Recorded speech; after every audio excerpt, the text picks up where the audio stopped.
Wake up, real estate. Wake up, real estate. It is Wednesday, March 6th. I'm flying solo again today. Ryan is still traveling. I believe he'll be back tomorrow, if not for sure on Friday, and he will be bringing back some nuggets, I'm sure. He's at a very high level mastermind in Austin, Texas, and I'm sure he's taking copious notes and will come back with some cool things that he can share on the traffic conversion, the things that we like to talk about here, marketing and strategically growing our databases. If this is your first time watching the show or your several hundredth time, do me a huge favor and please like, comment, subscribe, share. If you listen to the show on Apple Podcasts or Spotify, please rate and review there as well and help spread the love. We do our best to help this wonderful community that we are all a part of, this real estate and mortgage community. And you can help us spread that by rating, reviewing, etc. Daphne, good morning to you. Mike, good morning to you as well. It's a Wednesday, and so on Wednesdays we typically talk about what's working now. What's working now, and I'm going to do that kind of. I got a great question by email yesterday, and I want to address that question in two ways. So I'm going to dig into that in a minute or two, and share my thoughts on that, because I think it will help many of you out there who might be struggling with or thinking about on some level the same thing. But before I do that, some housekeeping items. Good morning, Chris. Some housekeeping items. Yesterday, Jordan and I, we held our weekly mortgage info session. And if you missed that session, there is a link in your reminder emails. It should be in your inbox somewhere. And or if not, we'll be adding it to our YouTube channel and the website, wakeup.realestate, where you can check out the on-demand replay. We talked about 5 ways, programs, and options for helping clients purchase with no down payment. And there's some great strategies in there, some great takeaways. Even if you are primarily a listing agent, there's some good nuggets in there for you. So I would highly recommend you check that out. We got some good questions as well from the audience. And once again, we'll get that added to the channel and to wakeup.realestate. And if you have the Zoom link, it's available on demand. We made it an on-demand webinar recording there as well. And if you want it in the meantime, just reach out to Mike or use the chat widget bottom right at wakeup.realestate. David, good morning to you. Okay, so here's the question that I got and my thoughts or perspectives on that. David, before we do that, are you licensed in Texas? This is David. The answer is almost. We should be licensed there as early as next week on the mortgage side. Now, that said, NEXA is licensed in Texas. It's just that I personally am not, but almost. So would love to connect on that. Now, we can already do, there are loan types, for example, a lot of DSCR or hard money. We can do those in a majority of the states, even if we're not licensed. But we're talking about FHA, VA, USDA, and more conventional products. We will be licensed real soon. So thanks for asking that, Dave. Okay. A question. Now, I'm not going to share who asked because I didn't get his permission, and it doesn't really matter, right? They asked this question. I'm just reading it from my email. I'm currently working to implement your marketing program for absentee owners. Once I have this implemented, I was wondering which niche or marketing program you would recommend that I focus on implementing next. Better yet, what are your top 3 marketing programs or niches that you would recommend I implement in order of importance that also produce reasonably quick and significant results? Thank you for your advice. I have many thoughts. many thoughts to share around this question. Okay. And I'm going to break them down into big picture and the meaningful tactics. Another way of looking at, I've heard this analogy a lot lately: clouds versus dirt.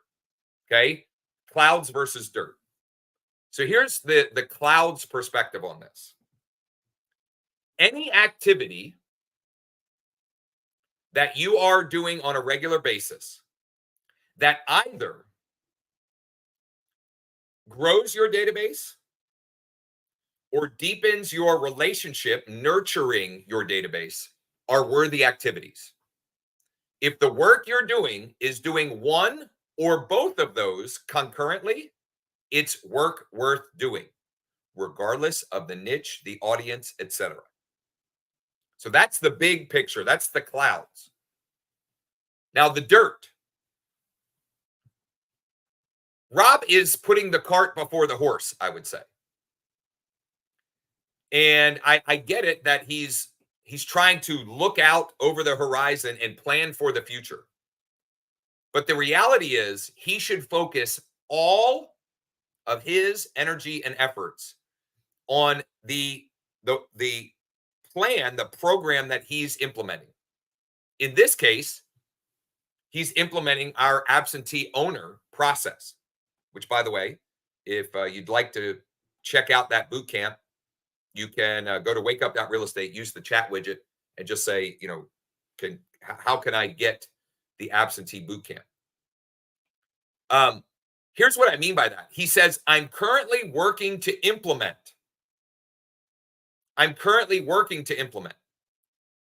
My best advice to this person would be he should not think about anything else until he has implemented and he has a consistent flow of opportunity coming in. Because without knowing what his goals or objectives, his targets are, he may not need to do anything else. He may not need to look at other niches or marketing programs. I don't know what his, is he trying to list one house a month, one house a week?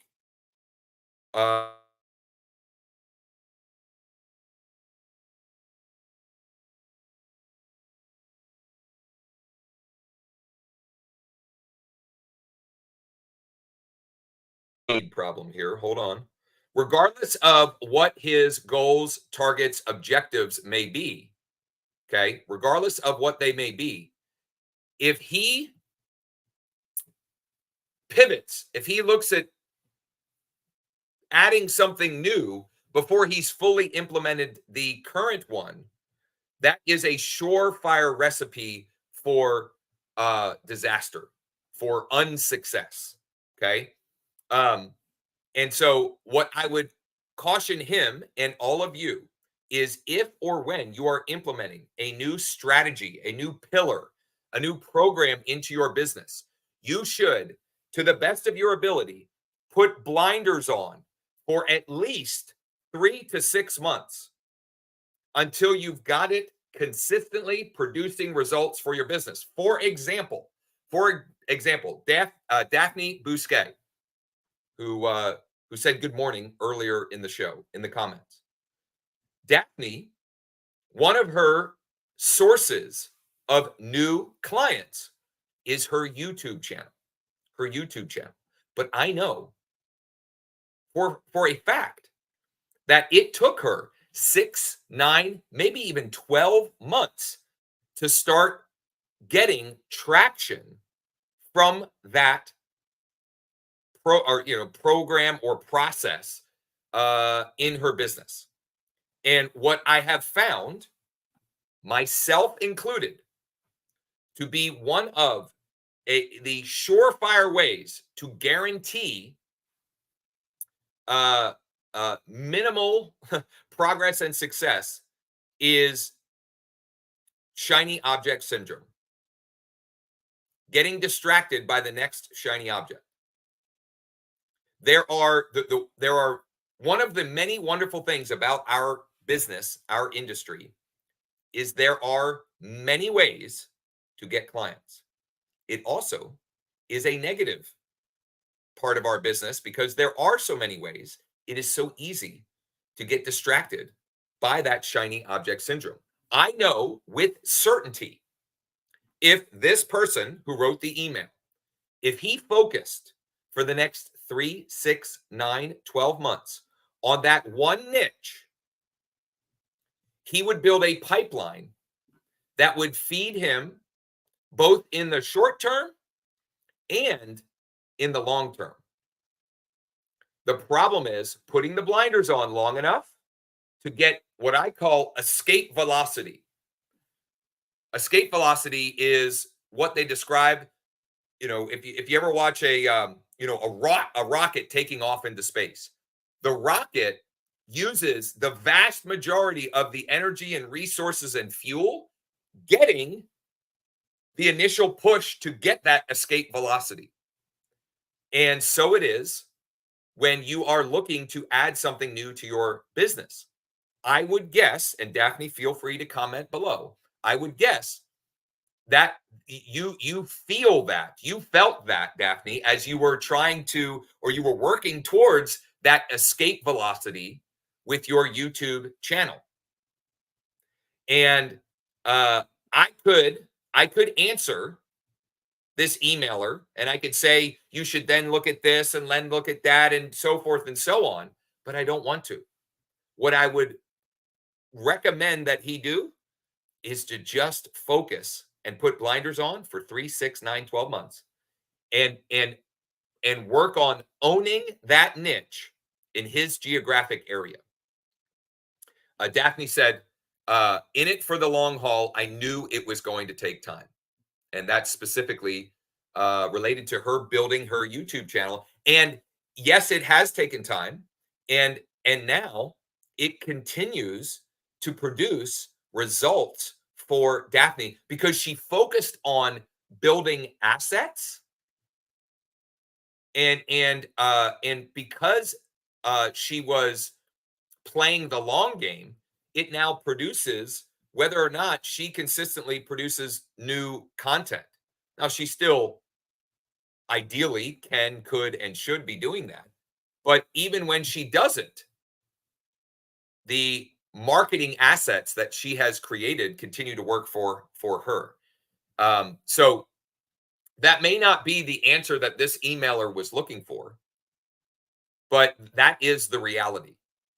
Too many of us, myself included, we're trying to build 3 bridges at once. What do I mean by that? Well, if you're trying to get from one side of a ravine to the other, you've got to build a bridge completely across. And the analogy there is so many of us, we start to build a bridge, we get halfway, maybe even 3/4 of the way, and then we get distracted and we start building a new bridge and we get a quarter or a half the way, and then we get distracted again and we build one a quarter or a half of the way, and then the next thing you know, we've got a bunch of that would be like builders or developers in your market starting construction and never finishing a house to the point where they can actually sell it and reap the rewards of that construction. That is what we do in our business way too often. Now, I'm not saying there are times or instances where you should stop building a bridge, where whether it's market data or something has changed, where it makes sense to pivot and look at something else.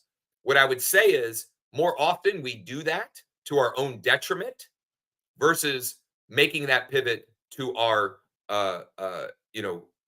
positive end net result. So some big picture takeaways to summarize here. Big picture, clouds. Focus on growing and nurturing your database. Dirt.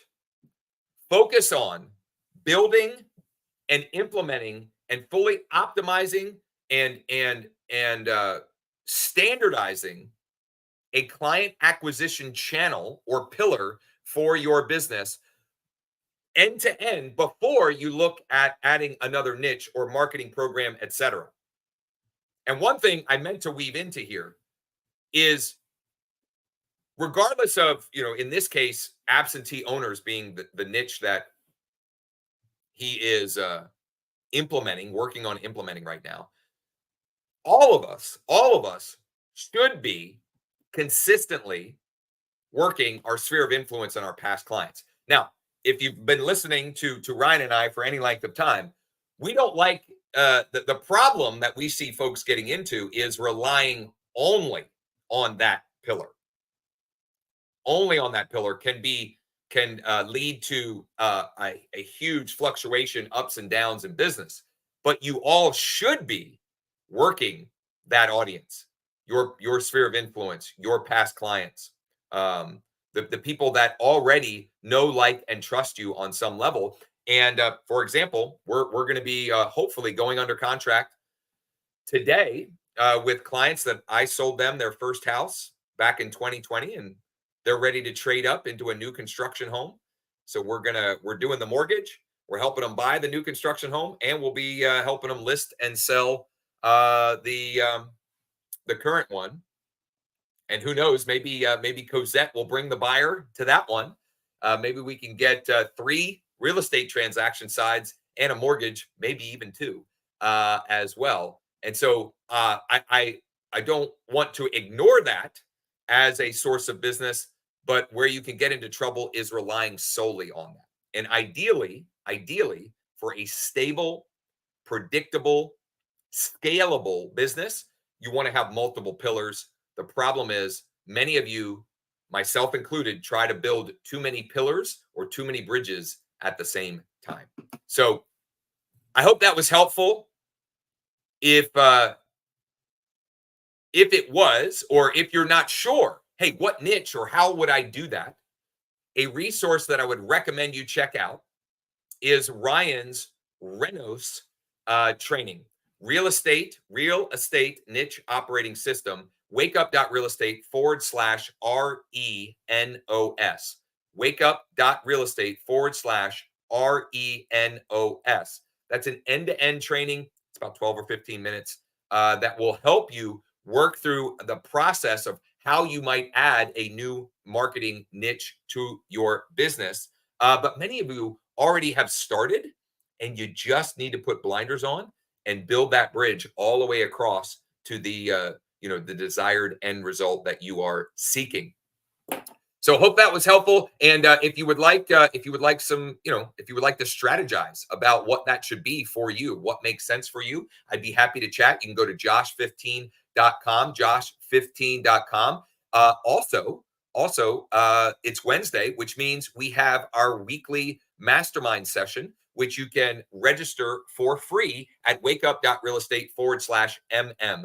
wakeup.realestate/MM. We do those on Zoom. They're live, interactive, etc. And then we take the recordings of those and we put them under the member resources. Actually, I think we have a standalone tab for them now at wakeup.realestate as well. And I hope that you will join us later for that. We'll be back tomorrow for Tech Tip Thursday. I'm hoping Ryan will be back. Maybe he'll have some tech tips to share from his mastermind that he was at yesterday and is at again today. Some great takeaways there. And would love to connect and chat with all of you. Of course, if you have anyone who needs financing help, we would love to help them with that as well, and get them pre-approved. Or maybe they've been turned down before and you need a second look, or maybe they want a second opinion to see if we can get them a better rate or get them a better deal.